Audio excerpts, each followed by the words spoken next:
अस्सलाम वालेकुम नाजरीन, आप देख रहे हैं हमारा आदम मान क्रिकेट काउंसिल यूट्यूब चैनल और मैं बतौर चेयरमैन बात कर रहा हूं मोहम्मद जैन भुट्टा।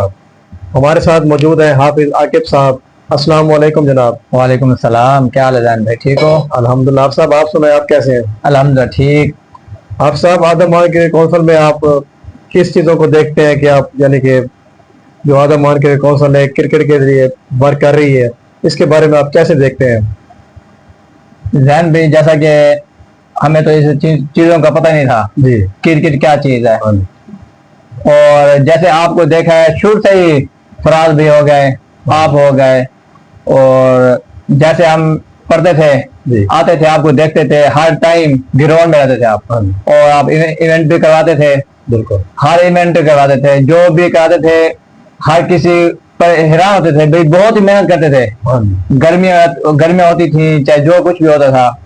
जैसा कि अब मैं आया हूँ तकरीबन आपकी टीम में। पहले तो बहुत सपोर्ट किया मैंने आपको, भाई देख कर, भाई बैठ कर, मेरे भाई काशिफ हो गया, भाई आतिफ और गुलाम मोहिउद्दीन। शायद तो गुलाम मोहिउद्दीन आपके साथ खेला हो, काशिफ और आतिफ हो तो खेलते रह गए आपके साथ। मैं उस टाइम इतना नहीं था। अब मैं आया हूँ आपकी टीम में, सुपरस्टार जो तकरीबन 20 के बाद बिल्कुल, बिल्कुल। उसके पहले पहले साकिब आपके खेलता था, क्योंकि मैं पढ़ता था, मैं यहाँ नहीं होता था मदरसे में। ये मेरा बैकग्राउंड मैं आपको बता रहा हूँ। और आपकी मेहरबानी, हम आपको देख देख कर आज इस नौबत पर पहुंचे हैं। आपकी मेहनत रंग लाई है यहाँ तक। और काफी लड़के हैं, हाफिज हमाद हो गया, हाफिज दिलावर हो गए, बिल्कुल। और शराद भाई हो गए, हसीब भाई हो गए, और शहीद भाई, जो कि शहीद भाई तो जितनी भी तारीफ की उतनी कम है। शहीद भाई की मेहनत है। बिल्कुल मेहनत है। लेकिन और जैसा कि आप देखें, जो जितने भी इवेंट होते हैं, आप आदमान ग्राउंड में एक इवेंट करवाया, टूर्नामेंट करवाते थे, और फैक्ट्री में उधर भी करवाते हैं। और अब जो जितने भी इवेंट करवाए ताज के अंदर, और भरपूर मेहनत के साथ आप कराते थे। और वही देख देख कर आज हमें इतना शौक हुआ कि जैसा भी टाइम मिलता है हम ग्राउंड के अंदर ही मिलते हैं। और आपको देखकर और भी हमने इवेंट करवाया, दो मैंने कराए। आप और आपकी सपोर्ट थी फराज भाई, और आपकी बहुत ही सपोर्ट थी। और इवेंट करवाए, इलामा इकबाल ट्रॉफी कराई, और 14 अगस्त भी, जो कि पहला हम सीजन में जीता था, और दूसरा हम मेहनत की लेकिन ना उठा पाए। और जितने भी हो सके, अब जो वीडियो बनाने का मकसद है, एक WC जो सदर हो गए फराज भाई, जैसे चेयरमैन आप जैन भुट्टा साहब जो आप मौजूद हैं, आप जो चैनल बनाते हैं, ये किस वजह से हम मेहनत जो करते हैं, हम आज तक, आज पहले बनाई थी वीडियो, अब भी बना रहे हैं, क्या इनका मकसद है, थोड़ा बयान कर दें। असल में ये जो हमारा YouTube चैनल है, इसमें हमने अपने जूनियर्स और सीनियर्स को मिला के चलना है, क्योंकि 120 प्लस प्लेयर्स हमारे दरमियान खेल रहे हैं। तो अगर हम उनको एक एक को अगर हम गाइडलाइंस देंगे एक एक प्लेयर को, तो ये मुश्किल हो जाता है। व्हाट्सएप ग्रुप तो हमारे पास मौजूद है, व्हाट्सएप ग्रुप्स भी हैं, चैनल भी हैं, तो हम गाए बगाए उनको टच में रहते हैं। तो ये वीडियो ग्राफी के लिए हमने यूट्यूब चैनल अपना बनाया हुआ है, ताकि हम उनको मजीद क्लियर, उनको जो भी हमारी हिदायत है उन तक पहुंच सके। हमारे जो फ्यूचर प्लान्स हैं, हमारे जो भी नेक्स्ट इवेंट प्लानिंग है, हमारी काफी सारे काम हमारे पेंडिंग है जो वर्किंग में है, कुछ आइंदा आने वाले भी हैं। तो इन सबको मिला जुला के हमने अपने लड़कों को ये सारे प्लान्स देने होते हैं। तो इसमें हमारे साथ काफी टीम मौजूद है। आप देख रहे हैं शाहिर भाई काम कर रहे हैं, हसीब कुरेजा हो गए और कोसैन हो गए, तो जितने भी आप, हाफिज आकिब साहब आप भी हैं, आप भी बहुत मेहनत करवा रहे हैं। तो ये सारी चीजें मिला जुला के चलना पड़ता है, क्योंकि टीम जो भी होती है एक खिलाड़ी से नहीं होती। बिल्कुल। तो ये सबको मिला जुला के चलना पड़ता है। अल्हम्दुलिल्लाह से अभी आप जिक्र कर रहे थे, तो आपको वो टूर्नामेंट भी हमारा याद होगा जो 2011 में हमने करवाया था, और आपका बचपन का फोटो उसमें मौजूद है। हमारी उसमें भी हमारी वीडियोग्राफी और उसमें भी हमारे यानी कि कमेंट्री का सारा निजाम था। हाँ, आपने ग्रुप में तस्वीर सेंड की थी, मैं देखकर हैरान हुआ कि हमें भी याद भी नहीं है कि कब की वीडियो है, ये कब की तस्वीर है। आपने क्या ये 11 की है, इसमें जो हाफिज शानी है वो भी साथ थे, और भाई चैंपियन बने थे। और हसन हाजी जो कि उन्होंने शायद आप मैच जितवाया था, मैन ऑफ द मैच थे। और हाफिज हमाद भी शायद बॉलिंग करवाते थे। और एक हम जिन्होंने ट्रॉफी उठाई थी, जो कैप्टन थे, शायद काजी अवैध साहब, जी, जी। अल्लाह उन्हें जन्नत में जगह दे, वो इस दुनिया में नहीं रहे, लेकिन उनकी यादगार, उनकी जैसे भी तस्वीरें होती हैं, आपने बहुत ही डाटा रखा हुआ है, बहुत ही। और उस दिन तस्वीर आपने सेंड की थी, मैं हैरान हुआ था, मैं क्या मुझे पता भी नहीं है ये कब की तस्वीर है। मैंने आपको मैसेज किया था, आपने कहा ये 11 की है। जी, ये मरहूम हाफिज अवैध साहब, जिनका फाइनल जो हुआ था उनके बड़े भाई की टीम जी। अब्दुल रऊफ की टीम से हुआ था। तो ये एक बहुत ही बड़ा रंगारंग मेला था, उसमें बहुत सी यादें हमारी छुपी हुई हैं। सिकंदर शाह के ग्राउंड में ये मैच हुआ था। उस टाइम हम बाई बैठ के तालियां बजाते थे। बिल्कुल। और आज जो यहाँ पे पहुंचे हैं आपकी मेहनत से, मुझे याद है कि आप हमें बल्ला पकड़ते थे, बल्ला भाई इस तरह पकड़ो, और बॉलिंग कराना, फील्डिंग करना। आज इस नंबर पे पहुंचे हैं और अल्हम्दुलिल्लाह आज 2 इवेंट करवाए हैं इसी मेहनत से, आपको देख कर। और जो वीडियो बनाने का मकसद ये है, आपके कहने का मकसद ये है कि जो भी छोटी छोटी बात हो, जो भी बड़ी बात हो, कि वीडियो के जो बनाते हैं इससे भी आगे पहुंचे। बिल्कुल, हर खिलाड़ी के पास कोई भी पहुंचे। जज्बा हो तो कोई भी ख्वाब हो वो बड़ा नहीं रहता, वो अगर लगन से काम किया जाए कोई भी काम हो। हमने अल्हम्दुलिल्लाह से 13 टूर्नामेंट जो बाकायदा हमने ऐलान करवाए हैं, 13 टूर्नामेंट, और अल्हम्दुलिल्लाह से कामयाब टूर्नामेंट थे हमारे। नादरीन, बातचीत का सिलसिला आए थे जारी और सारी रहेगा इंशाल्लाह। हमारे साथ हाफिज आकिब साहब मौजूद हैं। एक नई हमारी AWC टीम का एक नया अनाउंसमेंट आई है, जिसमें हमने फैसला किया है कि हाफिज साहब ने जिस तरह से ये 2 टूर्नामेंट कामयाब करवाए हैं, हाफिज आकिब साहब को जूनियर टीम का, जूनियर जो भी यानी कि टीम्स खेलेंगी इनके अंडर खेलेंगी, तो हमने इनको हेड बनाया है हाफिज आकिब साहब को। तो ये आपके कमेंट्स की जरूरत होगी, हमें कमेंट्स करके बताइएगा कि आपको ये हमारा फैसला कैसा लगा है। हाफिज आकिब साहब हमारे न्यू हेड बनाए गए हैं जूनियर्स के। बहुत बहुत शुक्रिया जैन भाई, और AWC का शुक्रिया अदा करता हूँ जिन्होंने मुझे हेड बनाया। तो उम्मीद है कि जो आप मेहनत कर रहे हैं हमारे ऊपर, ये मेहनत रंग लाएगी इंशाल्लाह एक ना एक दिन। और जैन भाई, मैं ये कहना चाहता हूँ कि ग्राउंड की जो निस्बत है आजकल, जो ग्राउंड के हालात हैं, जो अभी तो अब क्रिकेट शुरू किया हमने दोबारा, सीनियर खिलाड़ी खेल रहे हैं, जैसे जूनियर का स्टार्टिंग होगी तब तक हम नहीं कर पाएंगे जब तक ग्राउंड हमें नहीं मिलेगा। बिल्कुल, क्योंकि जैसे पिछले भी वीडियो में बताया था शायद पिच के बारे में, अभी तक वो वैसे है, कोई खिलाड़ी स्पोर्ट कर रहा है, कोई नहीं कर रहा। मैं ये कहूंगा कि जितना हो सके उतने ही जल्दी ग्राउंड को तैयार किया जाए, और हमारा भी फायदा है और आपका भी फायदा है। और मैं शुक्र दोबारा करता हूँ AWC का, जिन्होंने मुझे हेड बनाया। और जैन भाई, एक सवाल मेरा भी है आपके पास, और बहुत अच्छा सवाल है, और आपको शायद सोचने लग जाएंगे शायद। मैं ये कहता हूँ कि अल्हम्दुलिल्लाह आपके जो कप्तानी में सर अहमद फराज कुरैजा साहब, उनकी भी कप्तानी में आपने भी कप्तानी की, सुपरस्टार की, और फराज भाई ने कप्तानी की। जो मैच की सिचुएशन होती है, जैसा कि मैच बहुत ही करीब होता है, बॉलें कम होती हैं, और आप किस बैट्समैन को चुनेंगे? आपकी टीम में कौन सा बैट्समैन है जो आपको लगे कि ये पिच पे ठहरा है तो मैच बन जाएगा? देखिए आप सब, आपने बहुत अच्छा क्वेश्चन उठाया ये वाला, और ये बहुत ही अहम सवाल है किसी भी टीम मेंबर के लिए। तो जैसा कि मैंने आपको पहले ही बताया कि हमारी टीम एक बहुत दौर से गुजरी है, 2007-8 से लेकर 2026 तक का सफर। ये कोई आम सफर नहीं है। अल्हम्दुलिल्लाह से ग्राउंड में बने रहना और अपने आप को मनवाना, और अल्हम्दुलिल्लाह सुपरस्टार क्रिकेट क्लब एक बहुत बड़ा नाम है आदम मान की क्रिकेट में। तो ये अगर आप फेस टू फेस देखें, यानी कि अरसा अगर आप देखें, तो शुरू में अहमद फराज भाई होता था जो बाउंड्री हिटर था हमारी साइड पर, उस वक्त हम सिंगल डबल क्या करते थे। तो अगर उस वक्त को देखें तो हमारी एक टीम में एक ही खिलाड़ी था जो पावर हिटर था, और वो अहमद फराज कुरैजा साहब थे, जो हमारे प्रेसिडेंट साहब भी हैं, तो सुपरस्टार के कप्तान भी हैं। तो उस वक्त हमारे पास अहमद फराज कुरैजा साहब थे। तो मुसलसल 2016 तक उनकी गेम, उनकी परफॉर्मेंस सबसे आला क्वालिटी पर रही है।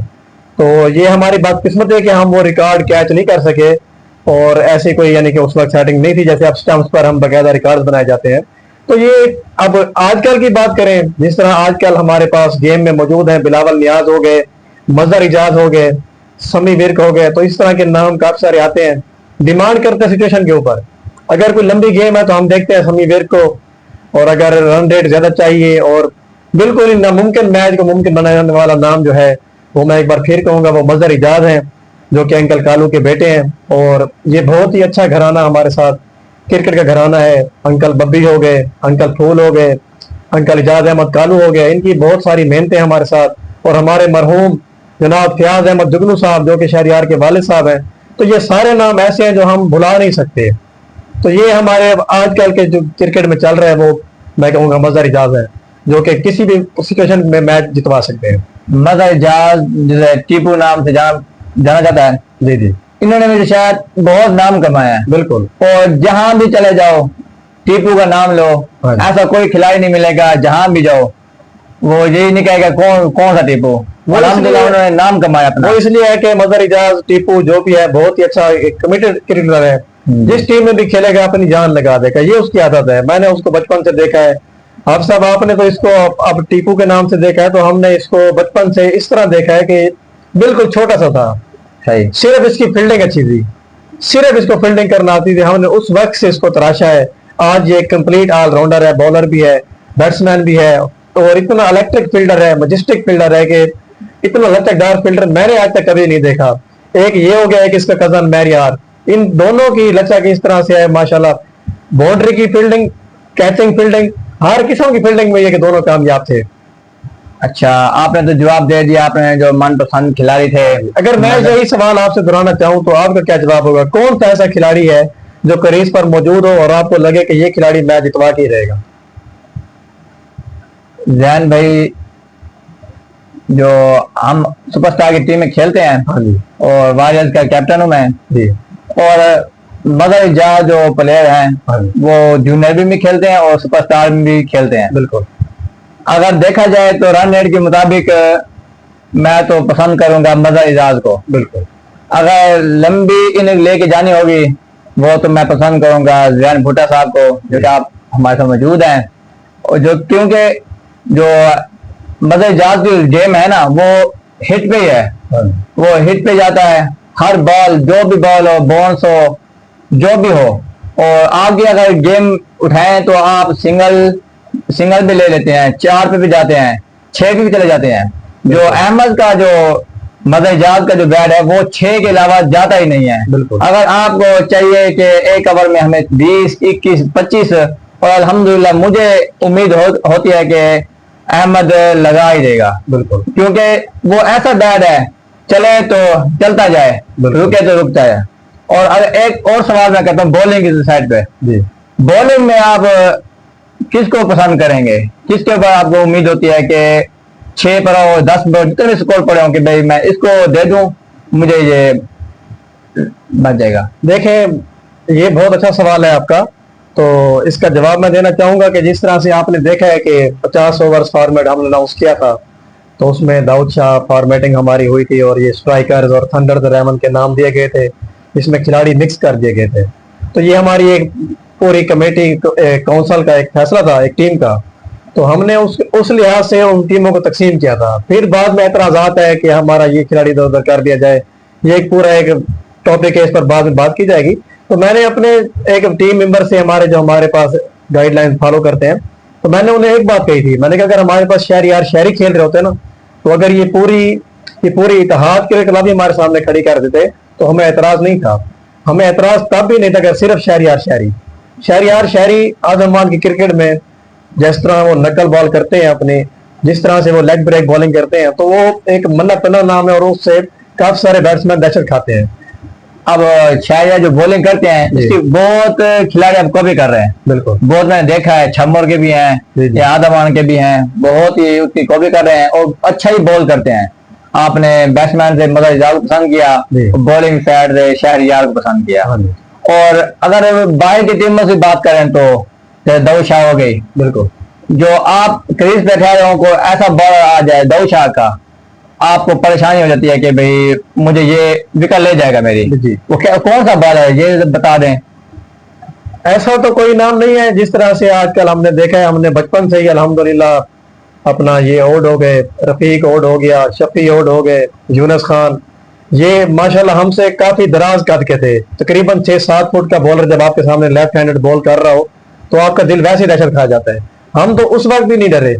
तो अल्हम्दुलिल्लाह से क्रीज पर रुक कर सामना किया है, गेम की है, तो वो खुद भी मानते हैं इस चीजों को वो टीम वाले भी मानते हैं कि हमने उनके सामने मुकाबला किया है। तो ये ऐसी बात है कि फिलहाल एक दो नाम ऐसे हैं जिनसे यानी कि आजकल जिस तरह दिलशाद हो गए, और एक और बॉलर है वो रॉकेट लॉन्चर मदनी, उसका कोई पता नहीं चलता कि वो कौन सी बॉल कर रहा है, कौन सा उसका एक्शन है, वो अभी एक्शन रिप्ले में है या अपना एक्शन कंप्लीट कर रहा है। वो मैं एक मिसाल दिया करता हूँ, जैसे वो ट्रेन के सिग्नल नहीं खींच रहा होता बंदा, वो ऐसे खींच के उसको छोड़ देता है, तो उसका कोई पता नहीं चलता कि ये बॉल क्रीज में फेंकेगा गुड लेंथ, और या इसको ये टॉप लेंथ पे करेगा, इसका कोई पता नहीं चलता। मैं पिक करूंगा मदनी को, क्योंकि ये ऐसा बॉलर है जिसका पता ही नहीं चलता ये क्या कर रहा है। सही। हाँ जी। अच्छा अच्छा जैन भाई, एक और सवाल मैं करना चाहता हूँ कि आखिरी सवाल है जी, और बेहतरीन सवाल है, हाँ जी। तो सोचेंगे इस बार आप, जैसा कि अब इस जुमे में हमें जवाब मिला दाऊद शाह और किसान 11। दाऊद शाह ने कहा कि भाई हम हमारे खिलाड़ी नहीं है, अब हम किसान 11 और दाऊद शाह मिलकर एक ही बनाएंगे सेट, एक ही बनाएंगे और औरों के साथ जैसे सुपरस्टार हो गए, जहां भी जाए भाई यही दो टीमें एक होकर मैच खेलेंगी। इसमें क्या कहते हैं आप? देखें आप साहब, ये सवाल तो वाकई टॉप ट्रेंड सवाल है ये, क्योंकि ये हमारे जूनियर सीनियर बार बार यही सवाल उठा रहे हैं। तो ये होता है कि असूल लॉ इन ऑर्डर, तो हमने असूल बनाया था कि एक टीम का खिलाड़ी दूसरी टीम में नहीं खेल सकता, तो इसको लॉन्ग टर्म हमने अप्लाई करना था। तो बस यही है कि कुछ टीमें हमारे साथ तामुन नहीं कर रही, कुछ यानी कि अपने मुफाद की खातिर रूल तोड़ भी देते हैं, रूल बना भी लेते हैं। तो इन चीजों को हमें खुद से मजबूत होकर इनको फॉलो करना पड़ेगा, ताकि हमारे रूल्स जो हैं हम खुद ना तोड़ें। अगर हम खुद तोड़ते रहेंगे तो हम किसी और को लिए रूल यानी कि मजबूत नहीं बना सकेंगे। तो ये सारी चीजें हमें देख के चलना पड़ेगी। तो ये दोनों टीमें अगर एक हो रही हैं, तो वो जो हमने एक रूल बनाया था एक टीम खिलाड़ी दूसरी टीम में नहीं खेलेगा, उस वायोलेशन के बारे में हम कुछ भी नहीं कर सकेंगे। अगर यही चलता रहा तो फिर ये जो AWC के मकासद हैं, AWC एक ऊंची उड़ान भरने के लिए तैयार है। जैसा कि हमने बताया है आपको पिछले पॉडकास्ट में भी, हमारी वेबसाइट डेवलपमेंट में है, और हमारे जो T10 के रिकॉर्ड्स हैं वो अलग हो रहे हैं, T20 के रिकॉर्ड अलग हो रहे हैं, हमारी डायरीज वगैरह रिकॉर्ड्स वगैरह सब इकट्ठा किया जा रहा है। हमारा टोटल एक वर्किंग पैनल बना हुआ है, इसमें हम यानी कि काफी सारी चीजें, अब हम ऑफिशियल थीम बना रहे हैं, ऑफिशियल सॉन्ग बना रहे हैं, हमारी बहुत सारी वर्किंग जारी है। अगर हमारे साथ खेलने वाली टीम्स ताउन नहीं करेंगी तो हमारे हौसले पस्त हो जाएंगे। तो इसलिए मैं तो यही चाहूंगा कि हमारी जो टीम्स हमारे साथ खेल रही हैं भरपूर ताउन करें, जितना भी उनसे फंड मांगे जाता है पिच के लिए या कोई भी ग्राउंड की खूबसूरती के लिए, तो ये सब इनको मिलजुल के चलना पड़ेगा। अगर ये ऐसा नहीं चलेगा तो AWC अपने मकासद में फेल हो जाएगी। तो ये सबके लिए यही मैं एक मैसेज देना चाहूंगा टीम्स के लिए कि मिलजुल कर चलेंगे। जैसे ये हाथ है ना, ये उंगलियां हैं, अगर ये बिल्कुल इकट्ठा हो जाए तो ये एक यानी कि पंच बन जाता है। पंच, जो ये पंच अगर किसी से लगेगा उसका जोर ज्यादा होगा सिवाय एक उंगली के। तो ये सबको मिलजुल कर चलना पड़ेगा। मेरे साथ जफर भाई बहुत तामुन करते हैं, हसनैन भाई हो गए, हमारी एक ही कॉल पर बैक करते हैं, तो उनको चाहिए कि इस चीज को फॉलो करें। ठीक है, फिलहाल मजबूरी है, कोई मसला नहीं है, एक दो महीने वो इकट्ठे होकर खेल लें, लेकिन इसको आदत नहीं बनानी चाहिए। ये मेरा एक सवाल है। एक और सवाल, जैसे अब एक हो गई दोनों टीमें, हाँ जी, और अगर 3 माह बाद 4 माह बाद अगर वो कहें कि हम अलहदा होना चाहते हैं, जी जी। हमारी टीम अब दो शाह अलहदा है, किसान अलहदा है, फिर आप क्या कहेंगे? असल में बात यह है कि कुछ टीम्स, मैं कहना चाहूंगा किसान 11 हो गई या दाऊद शाह हो गई, ये हाई रैंक करते हैं नईम जान के ऊपर। नईम जान मैं मानता हूं कि अच्छा प्लेयर है, आदमवार क्रिकेट हिस्ट्री में बहुत बड़ा नाम है और एक हाई हिटिंग प्लेयर है। तो बुरा फेज भी खिलाड़ी का आ जाता है, ये नहीं है कि वो आपको एक ही साइड से मैच जिताता रहेगा और पूरा साल वो एक खिलाड़ी जिताता रहेगा, ऐसा मुमकिन नहीं है। बुरा फेज उसका आ सकता है, 2 महीने 3 महीने में नहीं चलता, 1 महीने 1.5 महीना हो सकता है उसकी, यानी कि डग पर आउट होता रहे या जल्दी आउट हो जाता रहे। तो ऐसा नहीं होता कि एक ही खिलाड़ी आपको बार बार मैच जितवाता रहे। तो मैं यही कहूंगा किसी भी टीम को एक खिलाड़ी के ऊपर रिलाई नहीं करना चाहिए कि एक ही खिलाड़ी के ऊपर हम सब कुछ दाव पर लगा दें और सब कुछ अपना छोड़ छाड़ के हर चीज को खत्म कर दें, ये नहीं होना चाहिए। अच्छा, तो दाऊद शाह की मजबूरी बनती है जी, कि उनके लड़के सीनियर जो होते हैं वो चले जाते हैं कामों पर, कोयटा चले जाते हैं, और किसान 11 तो उनके जितने भी खिलाड़ी हैं इस इधर के भी हैं, छम्मोर और आदाबान के, तो उनकी क्या मजबूरी है? बस वो यही मजबूरियां था। फिर जब इन्होंने एक किस्म की असम्बली तोड़ दी अपनी टीम की, तो उन्होंने भी फिर यही रिक्वेस्ट किया कि हम यही चाहेंगे कि हम 2 टीम मिक्स होकर खेलें। तो ठीक है, कोई बात नहीं। अब हमने कुछ बात तो खेलने के लिए रजामंदी तो देनी पड़ेगी, कोई बात नहीं है। अगर ये 1-2 महीने का फेज ले रहे हैं तो मैं यही रिक्वेस्ट करूंगा दोनों टीमों से कि इसको आदत ना बनाए। 1-2 महीने की मजबूरी की खातिर दोनों टीमें इकट्ठी हो जाए, हमें कोई इतराज नहीं है।